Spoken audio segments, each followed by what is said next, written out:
বন্ধুরা, আশা করি সবাই ভালো আছো। আমি মুনিয়া, চলে এসেছি মুনিয়ার হেসেল নিয়ে। নতুন যারা আজকে আমার চ্যানেলে আসলে তাদের সবাইকে স্বাগত। পুরনোদের আমার অনেক অনেক ভালোবাসা।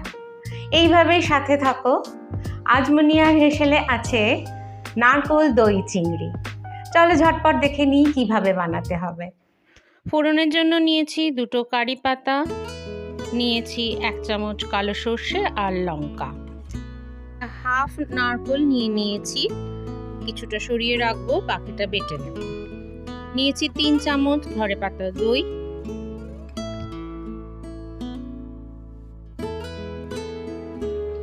খুব ভালো করে ফেটিয়ে নেব, একটু যেন দানা না থাকে। আমি আজকে 500 গ্রাম চিংড়ি নিয়েছি, এগুলোকে খুব ভালো করে পরিষ্কার করে নিয়েছি, কোনো নোংরা নেই। এবার এর মধ্যে নুন আর হলুদ দিয়ে ভালো করে মাখিয়ে রেখে দেব।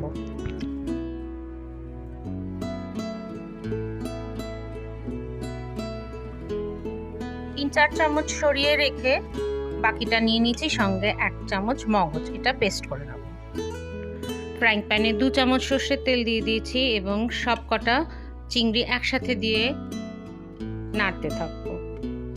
খুব বেশি ভাজা হবে না, এটার কালারটা চেঞ্জ হলেই আমরা এটাকে নামিয়ে নেব। দেখো জাস্ট কালারটা চেঞ্জ হয়েছে, সরিয়ে নিচ্ছি। আর এই স্টকটাও ফেলবো না, এই স্টকটাও খুব দরকারি এবং সমস্ত টেস্টের মধ্যেই রয়েছে, এটাকেও সরিয়ে রাখবো। মাছ ভাজার সাথেই এই স্টকটা রেখে দেব। পরিষ্কার প্যান নিয়ে নিয়েছি, 3 চামচ সর্ষের তেল দিয়েছি, এর মধ্যে ফোড়ন দেব। গরম হয়ে গেলে সর্ষেটা, তারপরে লঙ্কা আর সব শেষে দেব কারি পাতাগুলো। ফোড়নের একটা সুন্দর গন্ধ বেরিয়ে গেছে, এবার এর মধ্যে দিয়ে দেব নারকোল পেস্টটা। নারকোলের কাঁচা গন্ধটা চলে যাওয়া পর্যন্ত সুন্দর করে এইভাবেই এটাকে নেড়ে চেড়ে রান্না করতে হবে। খুব বেশি আঁচ কিন্তু নেই এখানে, আমি মিডিয়াম আঁচে রান্না করছি।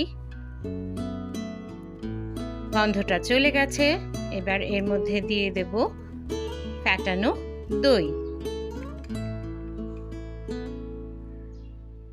বাটিটাতে জল দিয়ে রেখে দেব, জলটাও আমরা ইউজ করব। দেখো তেল ছাড়তে শুরু করেছে, এর মধ্যে দিয়ে দেব নুন, চিনি, যার যেমন ইচ্ছা, যেমন স্বাদ মতন, তোমাদের স্বাদ মতন নুন মিষ্টি দেবে। দই দিয়েছি তাই একটু চিনি তো দেবই, আর নারকোলের সঙ্গেও একটু চিনি না দিলে ভালো লাগে না। আর রঙের জন্য দিলাম একটুখানি হলুদ আর সেই দই ধোয়া বাটি জলটা।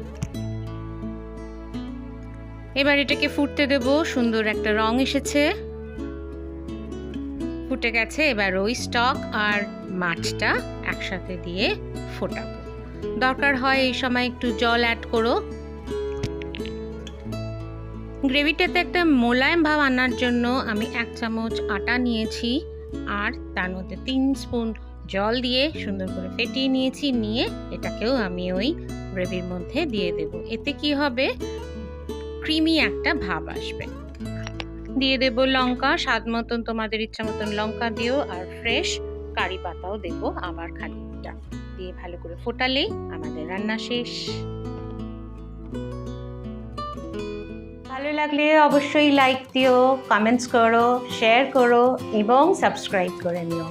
এইভাবেই সাথে থাকো বন্ধুরা, ভালো খাও, ভালো থাকো।